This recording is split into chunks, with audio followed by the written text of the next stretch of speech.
रसड़ा विधानसभा seat से ticket की दावेदारी है आपकी, इस विषय में क्या कहना चाहेंगे? देखिए, हम लोग सामान्य कार्यकर्ता है। हम लोग संगठन में जो जिम्मेदारी दी गई है उसका निर्वहन करते हैं। हाँ, रसड़ा विधानसभा मेरी मातृभूमि है, मेरी कर्मभूमि है। मुझे अवसर मिलता है तो यहाँ के लोगों के। नमस्कार, आप देखना शुरू कर चुके हैं दी अपना शो। आज हमारे साथ बागी बलिया उत्तर प्रदेश से युवा नेता हैं जो कि जिला मंत्री हैं। चलिए उनसे हम बात करते हैं और जानते हैं कि 2022 के चुनाव में किस तरीके से पार्टी के लिए वर्क कर रहे हैं और पार्टी इनको कहां तक ले जाती है। तो सबसे पहले आपका स्वागत है। बहुत बहुत धन्यवाद। सबसे पहले तो हम ये जानना चाहते हैं कि पार्टी में आप इस तरीके से सक्रिय हैं और हार्ड वर्क करते हैं, तो पार्टी के लिए क्या संदेश देना चाहेंगे? देखिए, पार्टी के लिए संदेश हम क्या देंगे। हम लोग एक कार्यकर्ता के रूप में कार्य करते हैं। इस समय जो मेरे पास दायित्व है वो जिला मंत्री का दायित्व है बलिया में, भारतीय जनता पार्टी में। और भारतीय जनता पार्टी, हमारे अटल जी कहा करते थे, 12 महीने चलने वाली पार्टी जी। ये संगठन रोज काम करता है जी। उसी दायित्व का हम लोग निर्वहन करते हैं।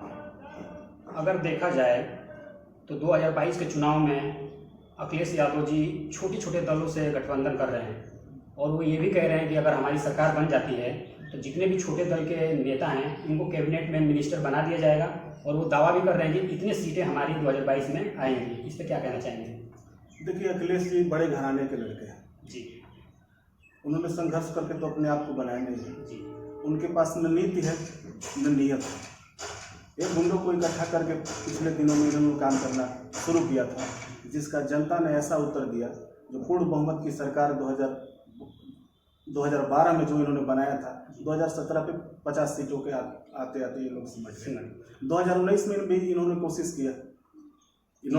इनके लोग कहते थे भारत का सबसे बड़ा गठबंधन है सपा और बसपा का, भाजपा का सुपड़ा साफ हो जाएगा, ये इन लोग का स्टेटमेंट हुआ करता था। लेकिन देश की जनता दुनिया के सर्वमान्य लोकप्रिय नेता नरेंद्र मोदी जी के पक्ष में दिखाई दी और उत्तर प्रदेश में 2019 में हम लोगों ने प्रचंड बहुमत से फिर से सारी सीटों को जीता। अगर देखा जाए तो रसड़ा विधानसभा क्षेत्र में अभी वर्तमान में माननीय उमा शंकर सिंह जी विधायक हैं। लोगों की शिकायत ये है कि उमा शंकर सिंह जी ने ऐसा अभी फिलहाल देखा जाए तो हाईवे को छोड़कर अभी गांव में नाली खड़िंजे कुछ ऐसी व्यवस्थाएं हैं जो अभी तक मतलब सुधरी नहीं है। उसके बारे में क्या कहना चाहिए? देखिए, उमा शंकर सिंह पूंजीपति आदमी है जी। उनके पास बहुत रुपया है। अब बहुत पिछले दिनों मीडिया में एक मेरे पार्टी के बड़े नेता के खिलाफ उन्होंने स्टेटमेंट भी दिया था कि पढ़े लिखे लोग नहीं हैं। ठीक है, बड़े नेता है, उनकी यह बात हो सकती है, लेकिन धन बल का सहारा लेकर के रसड़ा के युवाओं को दूसरी दिशा में लाने का और दूसरी दिशा में ले जाने का कार्य करते हैं।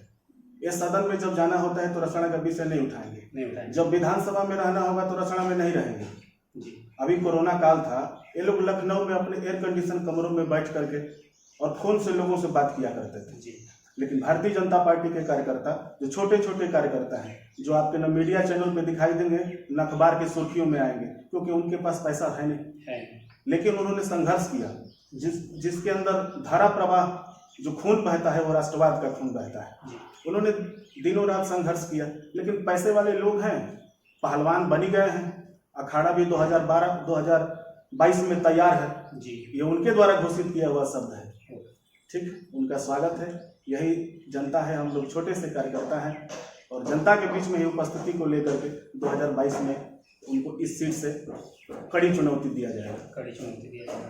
अगर देखा जाए तो आपका वर्क बहुत हार्ड है और एक जमीन स्तर से कार्य करता है। अगर पार्टी ने आपको अगर टिकट दे देती है तो आप ऐसा कौन सा कार्य करेंगे जिससे जनता के बीच में मैसेज जाएगा और जनता उससे संतुष्ट रहेगी? क्योंकि उमा शंकर सिंह जी का अगर देखा जाए तो सिर्फ घोड़ा चौक से लेकर और हाईवे पे ही जो काम किया है। पहले तो मैं आपकी बात को काटना चाहूँगा जी। रसड़ा में कोई घोड़ा चौक नहीं है। यह उमा शंकर सिंह की दिमाग की उपज है। हमारे देश के महान राष्ट्रभक्त चंद्रशेखर आजाद जी की वहाँ पर प्रतिमा लगी। वहाँ पे घोड़ा, उसको शुद्ध ठेठ भाषा में यदि कहा जाए तो, अब छोड़िए मैं उस शब्द का नाम नहीं लेना चाहूँगा, लेकिन घोड़ा चौराहा का उसको नाम दिया है।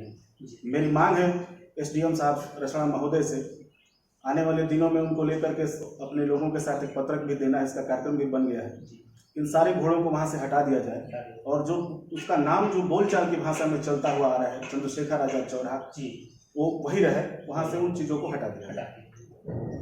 तो अगर देखा जाए तो हमारे रसड़ा विधानसभा में एक चीनी मिल है और अभी फिलहाल भारतीय जनता पार्टी की सरकार है केंद्र में भी और प्रदेश में भी, लेकिन इसके बारे में अभी कोई भी बात नहीं कर रहा है, तो आप क्या कहना चाहेंगे? देखिए, बात आपकी जेन्युइन है।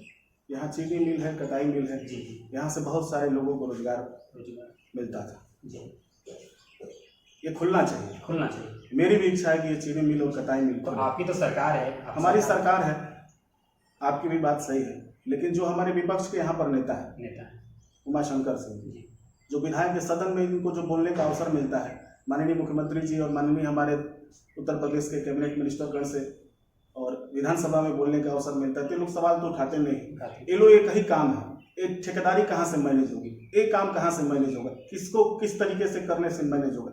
इनका मैनेजमेंट का स्किल बहुत स्ट्रांग है, लेकिन जनता के सवाल पर जब संघर्ष करने का विषय आएगा तो 2 कदम पीछे हो जाते हैं। ये सारे विषयों को रुपए से तोलना चाहते हैं, लेकिन रसड़ा की जनता भी अपने बीच में रहने वाले किसी साथी का इंतजार कर रही है जो 2022 में यहाँ से आकर के चुनाव लड़ेगा और उनका प्रतिनिधित्व करेगा। इनका जो घमंड है, रावण का भी घमंड बहुत दिनों तक रहा नहीं था। इनका जो घमंड है कि रुपए और पैसे और धन और बल के आधार पर सारे लोगों को तौल देंगे, यह संभव नहीं। अगर देखा जाए तो जनता के बीच एक मैसेज हमको मिला कि 1996 में रसड़ा विधानसभा से बीजेपी का झंडा लहराया था। अगर रसड़ा विधानसभा क्षेत्र में अगर कभी बहुजन समाज पार्टी को छोड़कर अगर किसी का झंडा लहराएगा तो वो होगा भारतीय जनता पार्टी का। इसमें क्या कहना चाहेंगे? तो निश्चित तौर पे पिछली बार किन्हीं कारणों से हम चूक गए थे इस सीट को जीतने में जी। इस बार निश्चित तौर से बलिया की जो 2 सीटें पिछली बार हम लोग एक सीट गठबंधन में दे करके हार गए, एक रसड़ा छूट गई, इस बार 7 की 7 सीटें भारतीय जनता पार्टी के पक्ष में आने जा रही हैं। तो ये तो हो गई समस्याएं जो रसड़ा विधानसभा क्षेत्र में हैं।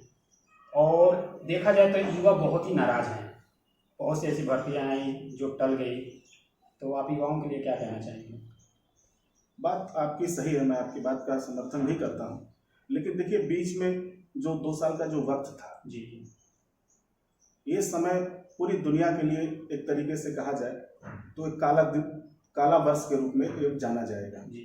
जब पूरी दुनिया को इटली और अमेरिका जैसे देश जो स्वास्थ्य संबंधी क्षेत्रों में हमसे बहुत आगे हैं, लेकिन उन्होंने भी हाथ खड़ा कर दिया था।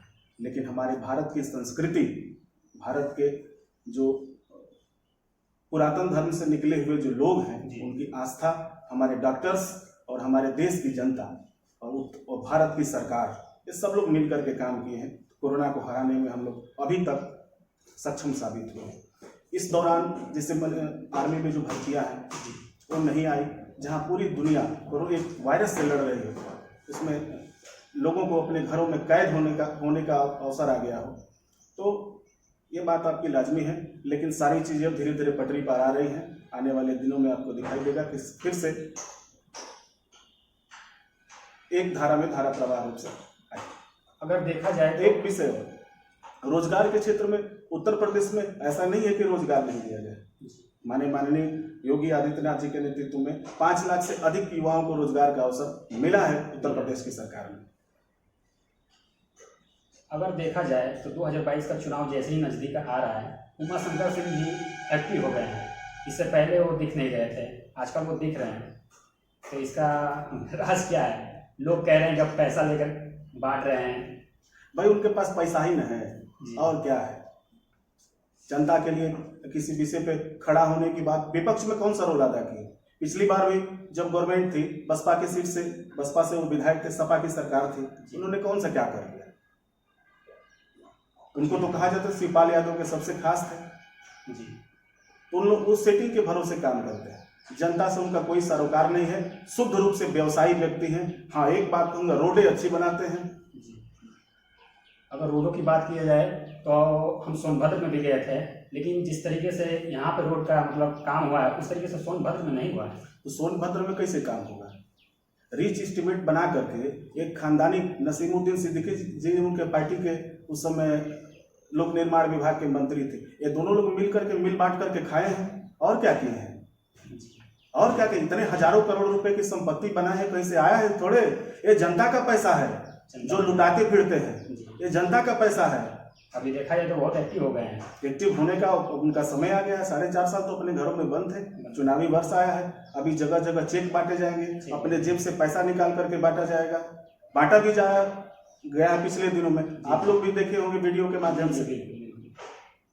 आप इस बातों का हम समझते डर है उनको, क्योंकि जनता में ऐसा बात और विचार बन रहा है कि उमाशंकर सिंह जी एक्टिव हो गए हैं और पैसे भी बांट रहे हैं। देखिए, फिल्म में अभिनेता अच्छा काम करता है, लेकिन जैसे ही फिल्म खत्म होती है उसका वास्तविक चरित्र लोगों के सामने आने लगता है। ये फिल्म में अच्छे अभिनेता का काम इतने दिनों तक किए हैं, बाकी इनकी सारी चीजें जनता के सामने आ चुकी हैं। ये उन जनता से कोई लेना देना नहीं, उनकी समस्याओं से लेना देना नहीं, ये हमारी सरकार पे प्रश्न चिन्ह खड़ा करते हैं। मैं इनसे पूछना चाहता हूं कि आप विपक्ष का कौन सा रोल अदा कर दिए? कोई सा भी रोल नहीं किया। क्या किए? यहाँ पे शौचालय का पैसा खा गए। जी बिल्कुल, आप जाइए देखिएगा, कहीं शौचालय आपको पैरेलल चौराहे पे नहीं दिखाई देगा जी, लेकिन उसका धन निकाला गया है। निकाला है। अभी हम कुछ दिन पहले महाराज जी का इंटरव्यू लिए थे, तो वो भी इसी बात को कह रहे हैं। एक विषय और मैं उठाना चाहूंगा, ये जितनी सड़कें, कुछ सड़कें जो बना रहे हैं, सड़कों के दोनों तरफ ये गड्ढा जैसी भी मशीनें लगा करके खोद देते हैं, और इनको पैसा मिलता है कि बाहर से मिट्टी ले आकर के डालेंगे। मैं एक दिन, मेरे गांव से एक सड़क बन रही थी, मैं एक दिन एक परिवार को देख रहा था, उसके घर का एक बूढ़ा व्यक्ति, एक जवान, उसकी पत्नी, उसके छोटे छोटे बच्चे, उसकी बेटियां फावड़ा लेकर के और अपने खेत की मिट्टी को बराबर कर रहे थे, जो जेसीबी से खुदाई हो चुकी। बिल्कुल। पिछले दिनों 40 से अधिक संख्या में लोग इनकी खुदाई के द्वारा गड्ढे में गिर करके मर गए। जब इनको एग्रीमेंट होता है कि बाहर से मिट्टी ले आकर के डालेंगे, तो पैसा भी मिलता है अलग से, किसानों को परेशान करने की क्या जरूरत है? लेकिन पैसा बचेगा कैसे? 4.5 साल घर में रहे हैं। जी बिल्कुल। इस तरीके से काम करके जब धन आएगा तभी नहीं 4-5-6 महीने में बांटेंगे।